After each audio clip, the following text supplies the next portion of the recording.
warrior, barbarian, adventurer, conqueror, king. These are a few words that best describe Robert E. Howard's most well-known creation, Conan the Barbarian.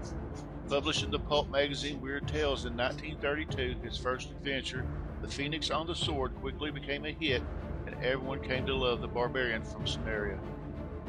Conan the Barbarian has been popularized in pulp magazines, comics, movies, and games, and even though his creator passed away in 1936 at the age of 30, his creation continues to live on.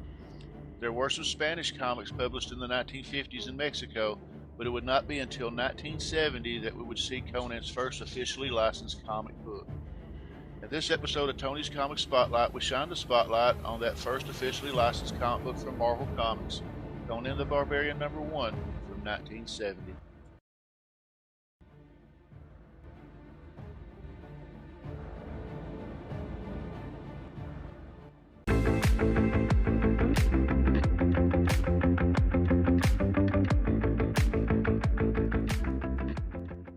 A barbarian from Sumeria named Conan joins with the Asir raiding party and their invasion of Vanaheim. Conan kills a soldier named Gundar, then saves the life of an Asir named Olaf. From a high vantage point, the Vanir leader Volf, the Wily, watches the battle. He realizes that his men will fail to safeguard the gorge, so instead decides to flee with his lieutenant Hothar. They tell the other Vanir that they go to call upon the favor of the gods. They travel north across the mountains until they find a cave for shelter. The inside of the cave appears as if it is a massive temple. Inside is an aged shaman named Sharkosh and his young maiden Tara. Sharkosh tells them that he safeguards the power of Starstone, a device that can project images of the past and the future. Sharkosh requires the sacrifices of a powerful fighter. Voth tells him of the dark maned barbarian he had seen assisting the Asir. They both strike a deal, and Sharkosh begins a conjuration. The Asir find the Vanir, and the battle begins. A trio of winged demon fighters appears and attacks both the Vanir and the Asir. One of them kills Olaf, then attacks Conan. It flies Conan high into the air, then drops him to the ground where he falls unconscious. When he awakens, he is inside Sharkosh's cavern temple. He sees fantastic images projected by the Starstone, including a vision of himself being crowned as a king. Conan knows that the Starstone is responsible for spawning the winged monsters that killed Olaf. He breaks free of his cage and runs for the stone. Picking it up, he heaves it against the wall until it shatters. An explosion of supernatural energy kills Sharkosh, Volf, and Hathor, but Conan manages to grab Tara and dive for safety. Tara changes her shape into that of a winged demon and explains that she is actually from the same dimension as the winged monsters, but in order for her to remain in this world, another must take her place in her own reality. Sharkosh intended on creating a spell of transference on Conan so that he would unwillingly take Tara's place. With the Starstone destroyed, Tara fades away and returns to her home dimension. The end.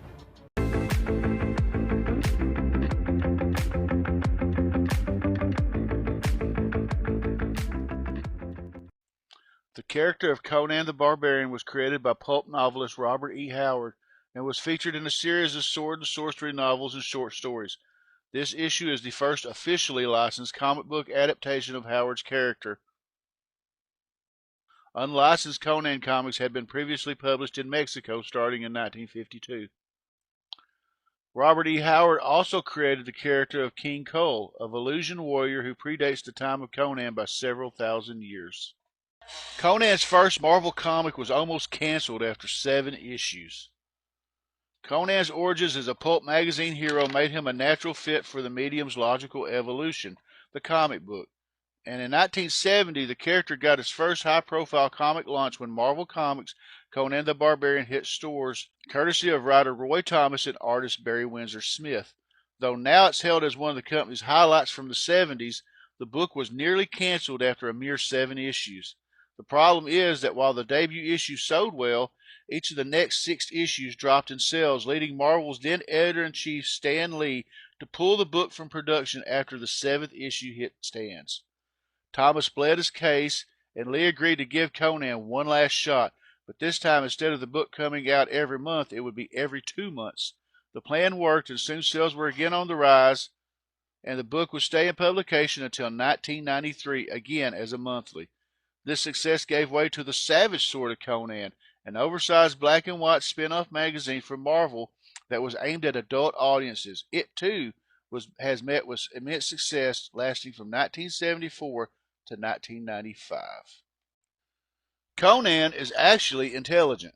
For those who don't know about Conan and his character, it may come as a bit of a surprise to some to find out that Conan the Barbarian is actually incredibly intelligent. He is a master strategist and is often able to outsmart his opponents by figuring them out in battle. Conan's appearance makes people believe that he is bronze over brains, when really the character has a very healthy amount of both going on. Many of the comics were book adaptations. Many of the original comics based on Conan done through Marvel were actually adaptations of the books created by Robert E. Howard. Roy Thomas made Conan the Barbarian, which was a pretty faithful comic to its source material. Many other authors later went to write more Conan novels that had always been adapted into comics by the company. These comics would later serve as the source material for Dark Horse as well. Several of Howard's stories were written as Conan stories after his death. Howard was only 30 years old when he died, so there aren't as many completed Conan stories out in the world as you would imagine, and there are even less that were finished and officially printed. Despite that, the character's popularity has only grown since the 1930s, and publishers looked for a way to print more of Howard's Conan decades after his death. Over the years, writers and editors have gone back into Howard's manuscripts for unfinished tales to doctor up and rewrite for publication, like The Snout in the Dark, which was a fragment that was reworked by writers Lynn Carter and L. Sprague de Camp. There are also times when Howard's non-Conan drafts were repurposed as Conan stories by publishers, including all the stories of 1955's Tale of Conan collection from Gnome Press. Marvel Conan stories adapted into newspaper strips. Many of the old Marvel comics of Conan back from the 70s were adapted into newspaper strips to be widely distributed in the late 70s and early 80s. Obviously, the hype around the character grew. More people were learning of the Barbarian and were forced to wait every day for the continuation of the last comic strip from the day before. It started with the Conan the Barbarian comics written by Roy Thomas and was continued by a number of other writers. There are numerous connections to the H.P. Lovecraft mythos. For fans of the pulp magazines of the early 20th century, one of the only things bigger than Robert E. Howard was H.P. Lovecraft. The two weren't competitors, though. Rather, they were close friends and correspondents. They often mailed each other drafts of their stories, discussed the themes of their work, and generally talked shop. And as Lovecraft's own mythology was growing, it seems like their work began to bleed together. In The Phoenix on the Sword, Howard made reference to vast shadowy outlines of the nameless Old Ones, which could be seen as a reference to the ancient godlike Old Ones from the Lovecraft mythos. In the book The Coming of Conan the Cimmerian, author Patrice Lunay even wrote that Howard's earlier draft for the story name-dropped Lovecraft's actual Old Ones, most notably Cthulhu. In Lovecraft's The Shadow of a Time, he describes a character named Crom Yaw as a Cimmerian chieftain, which is a reference to Conan's homeland and god. These examples just scratch the surface of names, places, and concepts that the duo's works share. Created in the 30s, comics in the 70s. Conan the Barbarian was created in the 1930s by author Robert E. Howard as a sword and sorcery hero in pulp magazines. He later went on to have his own novels and comic books, which landed him in Marvel's hands during the 1970s, which was when comics of the character started to distribute. Robert E. Howard never intended to write these stories in order. Howard was meticulous in his world building for Conan, which was highlighted by his 8,600-word history of the Hyborian age the character lived in. But the one area the creator had no interest in was linearity. Conan's first story depicted him already as a king. Subsequent stories, though, would shift back and forth, chronicling his early days as both a thief and a youthful adventurer. There's good reason for that, as Howard himself once explained. In writing these yarns, I've always felt less as creating them than as if I were simply chronicling his adventures as he told them to me. That's why they skip around so much. Without following a regular order, the average adventurer telling tales of a wild life at random seldom follows any ordered plan, but narrates episodes wildly separated by space and years as they occur to him. Conan battled Namor. Recently, Conan fought Namor, the often forgotten Marvel equivalent of DC's Aquaman. What's funny about their mashup is the fact that Jean Grey once commented that she felt like Namor was an undersea equivalent to Conan. The two go head to head in Conan Battle for the Serpent Crown, issue number 4, that was released on August 19, 2020. This comic series has seen Conan meet in battle against a number of Marvel's characters, including Black Cat, Black Panther, and Mephisto. Conan's fights with Red Sonja. While with Dark Horse, Conan the Barbarian had a ton of crossovers, one of them including his crossover with the famous sword and sorcery heroine Red Sonja. Red Sonja seemed like she was almost made to mirror Conan, and was made based on a character by Robert E. Howard, the writer who made Conan. She is strong and powerful, a master at wielding a great sword, and she is incredibly beautiful. She had more than one crossover with Conan. Sonja originally debuted in a Conan comic in 1973 and has since worked with the Barbarian time and time again. Her first appearance in comic books was Conan the Barbarian, issue number 23. The first official Conan story was a Kull rewrite. Conan wasn't the only barbarian on Robert E. Howard's resume. In 1929, the writer created Kull the Conqueror, a more introspective brand of savage that gained enough interest to eventually find his way onto the big screen in 1997. The two characters share more than just a common creator and a general disdain for shirts. Though the first Conan story to get published, The Phoenix on the Sword, was actually a rewrite of an earlier rejected Kull tale titled By This Axe I Rule. For this new take on the plot, Howard introduced supernatural elements and more action. The end result was more suited to what Weird Tales wanted, and it became the foundation for future Conan titles. But a proto-Conan story preceded it. A few months before Conan made his debut in Weird Tales, Howard wrote a story called People of the Dark for Strange Tales of Mystery and Terror about a man named John O'Brien who seemed to relive his past life as a brutish black-haired warrior named Conan of the Reavers. Reave is a word from Old English meaning to raid or plunder, which is obviously in the same ballpark as barbarian. And in the story there is also a reference to Crom, the fictional god of the Hyborian age that later became a staple of the Conan mythology. This isn't the barbarian as we know him, and it's certainly not an official Conan tale, but the early ideas were there. Dark Horse owned the rights to Conan and all of his stories from 2003 to 2018 and did a lot with the Barbarian in that time period. Before Conan was with Dark Horse, he actually originally belonged to Marvel Comics, who gave him up. Dark Horse produced a number of different series about Conan that reawakened people's interest in him. The revitalization of the character in this time may be the reason why Conan got another movie in 2011. However, in 2018, Marvel Comics repurchased the rights for the Barbarian, and he was back with Marvel.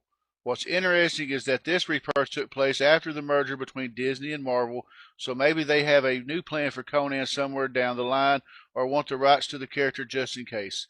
Since Marvel apprehended the rights, Conan has continued to be a comic that is produced, including miniseries, one-shots, and 2 ongoing comic book series. Conan had a nude cover. Back when Conan belonged to Dark Horse, there was a pretty big controversy about the 24th issue of the Conan series. On a variant cover that was printed in the back of the issue, artist Tony Harris submitted an image of Conan exiting the room as a nude woman lay in the front of the shot.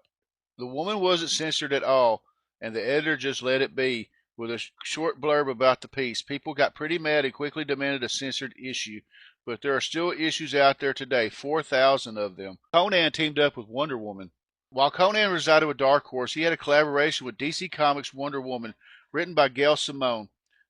The two have issues with one another in which they were handcuffed together for the majority of the series and were forced to work with one another. Obviously, however, the two also often butted heads due to their forced condition, but they also seemed to grow quite keen to each other over time and may have even had a romantic relationship with one another. J.R.R. Tolkien was also a Conan devotee. The father of 20th century fantasy may always be J.R.R. Tolkien, but Howard is a close second in many fans' eyes. Though Tolkien's work has found its way into more scholarly literary circles, Howard's can sometimes get categorized as lowbrow. Quality recognizes quality, however, and during a conversation with Tolkien, writer L. Sprague de Camp, who himself edited and touched up numerous Conan stories, said the Lord of the Rings author admitted that he rather liked Howard's Conan stories during a conversation with him. He didn't expand upon it, nor was DeCamp sure what Conan tale he actually read, though it was likely to be Shadows in the Moonlight. but the seal of approval from Tolkien himself goes a long way towards validation. I hope everybody enjoyed this look into Conan the Barbarian number 1970. It was a pretty cool read, and ironically, this was the first time I've ever read the comic. I can't believe that the book's been out 53 years and I've never read it before, but I really enjoyed it, and I hope everyone's enjoying the content that I've been releasing so far. If you're enjoying the content, please like and subscribe. I want to thank everyone for watching this video or any other videos I've done. It really is appreciated.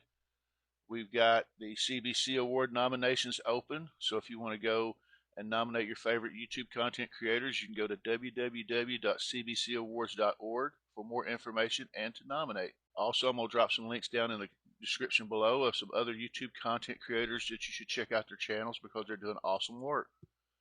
Now, in the next few weeks, I'll be making videos to show off what I'll be giving away for my 200 subscriber giveaway, and that giveaway will launch the first ever live stream for Comiverse called Into the Comiverse, and that will happen on Saturday, June 24th at 6 p.m. Central, 7 p.m. Eastern. It should be a lot of fun, and I hope everybody comes and hangs out, and maybe I have some cool guests. Should be a good time. And the next episode of Tony's Comic Spotlight is the first of a three-part series where I will be doing the comic book adaptation of R.A. Salvatore's novel Homeland. And it's a pretty big graphic novel, so like I said, I'll be breaking that apart into three parts over the next 3 weeks, and that should be a lot of fun. I think this is going to be one that, like I said, it's one of my favorite books, and I'm really looking forward to doing that one as well. And until next time, I want everybody to be safe.